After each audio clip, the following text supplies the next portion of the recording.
Welcome to Podcast Shorts, a shorter version of the podcast you know and love. I'm Alex, and today I'm going to give a little bit of a review on Dunkirk.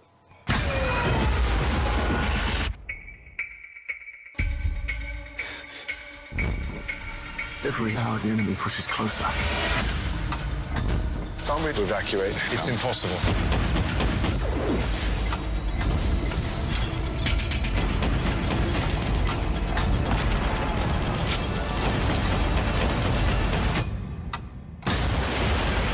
Dunkirk, rated PG-13. Experience it in IMAX July 21st. Now, for a little bit of background information for those of you who may not be aware of the plot of Dunkirk, Dunkirk is a war drama that takes place during World War II. And pretty much this is before the Great Dragon awakened. It was before America entered the fold. It was when Germany, Nazi Germany, was rolling full steam ahead throughout Europe, conquering pretty much everybody. And the Allied forces consisted mostly of just Britain and France that were remaining. Pretty much were backed up into a corner right across the English Channel on the French side of things. And they were surrounded on all sides. Pretty much apparent that Germany was going to conquer France at that point. That's pretty much the backdrop of this film, and that's where we start. Before we proceed, let me give you guys the criteria I was looking for as far as this film review, and pretty much any film review that I do goes. I look for three major things. One, was the movie as advertised? So was it the same movie that it was advertised to be in its trailers, primarily? Number two, did it do its job? For example,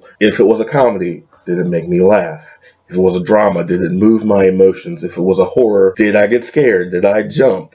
Did I get freaked out a little bit? Did I think? Third, and possibly most importantly, how was the story? Those are the three main criteria that I look for in any type of review that I do. I'm going to delve into those three criteria before this review is done. But first, I would like to give you guys a few takeaways from this film. I've had some time to think about it now. It's percolated in my mind. One of the things that I can say right off the bat coming out of this film is just the sense of dread. If I had to sum this movie up in one word, it would be dread. I can't really think of a movie where I have felt so much dread. The dread is so heavy. The tension is so heavy. This is just a heavy movie. It's very serious from the very opening scene to the last scene. Christopher Nolan, the director of this film, utilizes that masterfully. It's amazing what he can convey without the use of dialogue. There is limited dialogue throughout this entire movie. There's hardly any dialogue,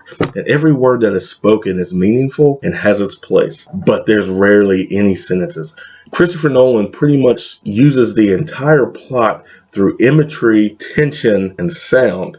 Speaking of sound, the soundtrack for this was pretty awesome. Talking about complimenting the film, but also fading into the background of it, this movie would not work if the soundtrack, the score, did not boost that sense of dread at every single turn during every single scene. It's amazing, the combination of imagery and sound. It's really a masterful display, honestly. The combination of imagery and sound that conveys that emotional response within you. Honestly, most of the film, I was holding my breath. It is that intense. The tension is that thick. And while you may not necessarily wonder in every scene if the main character is going to survive or not, almost every single scene there's some risk that someone's going to get off, that someone's going to die, that someone's going to get killed off in that particular scene. And there are multiple points in this film where characters are near death.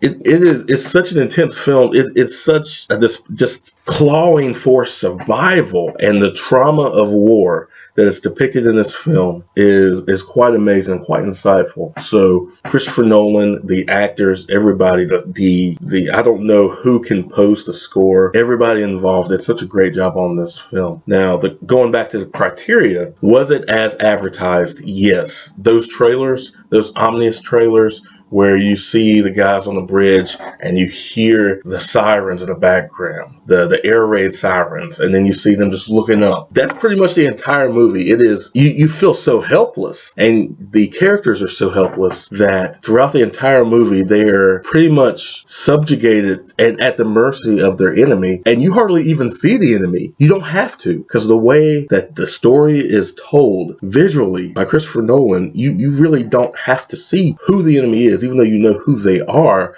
Their presence is visible in every scene without the enemy being completely visible in every scene. That's the only way that I can describe it. I don't know if that makes sense at all, but just their sheer presence is intoxicating throughout the entire film. There's not a scene, there's very few scenes where the threat of the enemy is not present in the back of your mind, and certainly in the back of the minds of all the characters throughout the story. Now, the story, criteria number 2, the story was good for the most part. It was fairly simple. It was a survival tale. It's war. They're in the middle of a certain point in this conflict, and it takes place over a certain amount of time, a finite amount of time, and the characters are all just trying to survive. Now, without getting into any spoilers, I'm not going to spoil anything in here. There are 3 different perspectives within the story. There is one with troops on the ground. There are one with, I guess you could say, troops on the sea, and if you've seen the film or you plan to see the film, you will know what I'm talking about. And then there's a perspective of troops in the air. So sea, land, and air. You get those different perspectives, different time frames as well, but it's pieced together beautifully. Did it do its job? This is a war drama, so did I see action as far as war-related action? Yes. Did I get a sense of the stakes, the magnitude of what the war that was going on around everybody, that was going on in the background? Did I get a sense of the stakes for what winning and losing would represent? Yes. I think with most war drama, it's about the life of the soldiers that are involved and the stakes of the conflict if you win or lose. This certainly projects all of that. It's something that it will move you emotionally. The struggle for survival is universal, and I think that's something that this movie projected beautifully. It was sad at times. It was very serious, very dark. It's a very heavy film. This isn't a film that we'll be watching on repeat all the time. This isn't one of those films where if it's on TBS on a Saturday afternoon, you're just going to sit down and watch to have some fun. This isn't one of those popcorn blockbusters. This is a serious movie that will make you think. It's heavy, it's a drama, and at times it can be a little rough. If you have not seen Dunkirk yet, it's been in theaters for about a week now. Definitely check it out. It is worth your money and your time to at least see it once, and you probably should experience it in theaters simply because of the way that it was filmed.